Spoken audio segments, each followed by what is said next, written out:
Have you ever tried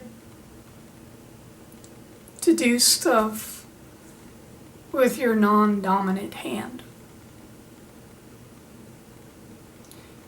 Things that you've done most of your life and they come naturally, and so now you don't really have to think about them anymore. To give you an example, I'm left-handed, naturally left-handed. But I've also learned and taught myself how to write and draw, paint with my right hand. Now, when I'm writing stuff with my left hand, I don't really have to think about it. I first learned how to write when I was a little kid, and so I've been doing it for most of my life. I don't have to think about it anymore. It just comes naturally. But when I pick up a pencil or a paintbrush with my right hand, it doesn't feel as comfortable. It feels awkward. And I really have to think about what I'm doing. It's not as neat.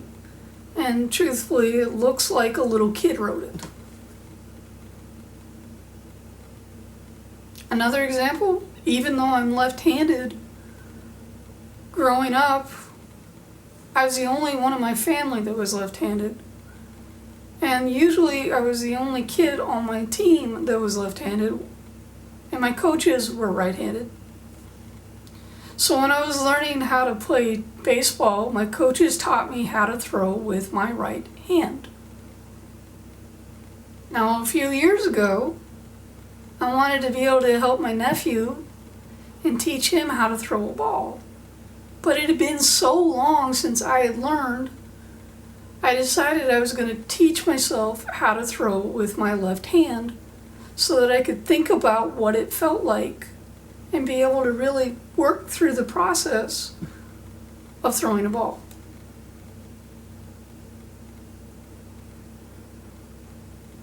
See, here's the thing.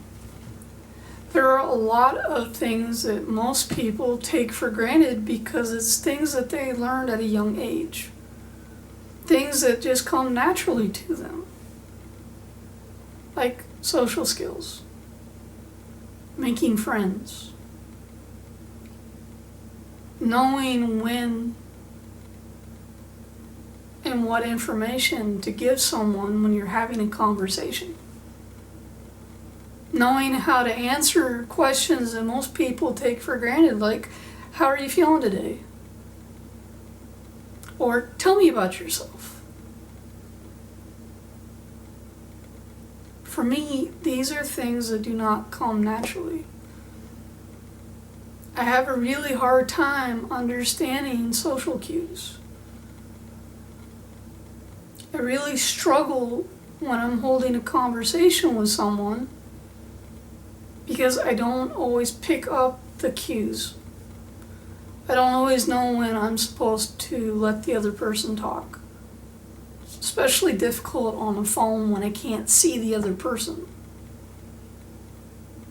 Now, these are all things that I've tried to learn, and some of them I have a little better understanding than I used to. But here's the thing. I have to really think about it. It doesn't just come naturally to me. It's like trying to write with my right hand or throw a ball with my left hand. Things that I know how to do with my dominant hand. But when I try to do it with my non-dominant hand, when I try to do things that don't come naturally to me, I really have to think about it. I really have to process it. And it really is a struggle. Now, a lot of times people don't recognize that struggle. They don't see the work that's being put into it. So they don't really understand how much of a struggle it is for me, and a lot of times they take it for granted because for them it does come naturally.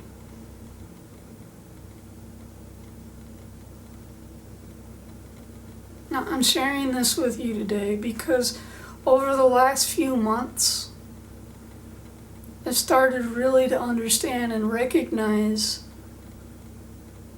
the need to connect with other people. The desire to make real lasting connections and developing relationships with people. Even when I was a kid, I always wanted to have friends. I always wanted to feel connected, but the truth is, I never really did. And so as I got older, I tried to tell myself that's not what I wanted. That I was okay being a loner. I was okay being a social outcast. But I always felt like there was something missing, and I couldn't quite figure out what it was. But then I started to make connections with people. I found some really amazing people who just started to accept me for who I am,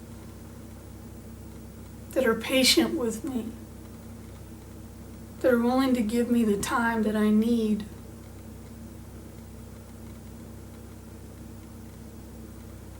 And to give me the grace and patience to remind me that it's okay when I don't quite get things.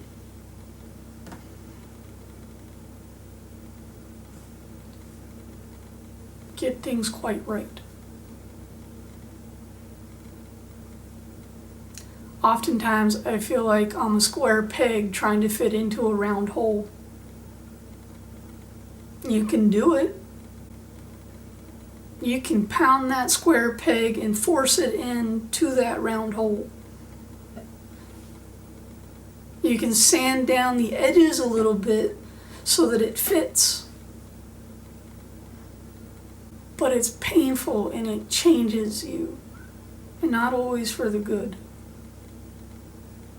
But see, I was lucky because I found people who, instead of trying to change who I am, recognize the need. Hey, you know what? We can just widen this circle up a little bit so that you can fit in here. Now, it's not going to be a perfect fit, and it may still be a little awkward, but we're going to accept you for who you are. We're going to walk in this journey with you and help you learn and grow. But we're not going to try to change you. We're just going to accept you.